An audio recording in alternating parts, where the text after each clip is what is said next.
fa una scarrellata? Sì, se me li muove mi fai tutto il filmato. E dopo lo metti su YouTube. Cominciamo da questo. Pistone, Ah, il pistone della macchina, vedi? albero a camme, funzionamento. Mare in burrasca.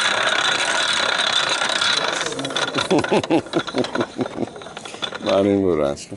Due Bruco. buchi. Vedete qua è un po'. Non è un po' duro oggi. Bruco. Dovevo metterlo un po'. E Bruco 2. E anche bravo a pensarle. I miei collaboratori.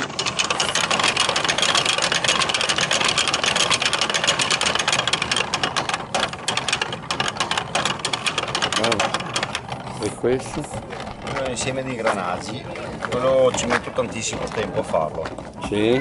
È una settimana di lavoro per fare quella roba là. Sì. Il cavallo. E da dove viene la sta esperienza, sta roba? Ho cominciato un anno fa. Ah sì? Sì. Ma lo background del legno e non Assolutamente fare no. niente? Sono un po' creativo, fai un Sì, po' sì. di tutto. Stare. Un po' creativo. Questa è una galleria per le farfalle. Non è entrata creativo. ancora neanche una, però io ci credo. Cos'è questo? Galleria per le farfalle. La galleria per le farfalle. Ci spero, prima o poi la chiapperò. E il mare in burrasca. Mare doppio. Voglio vedere come funziona. E due viti fatte così. Piuttosto semplice il meccanismo. Mi piacerebbe tanto poter fare una cosa. Non mi piacerebbe. Quindi non ho neanche portato via il biglietto.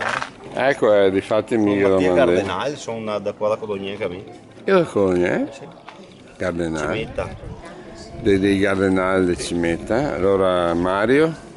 Era cugina di papà, Tony e mio papà.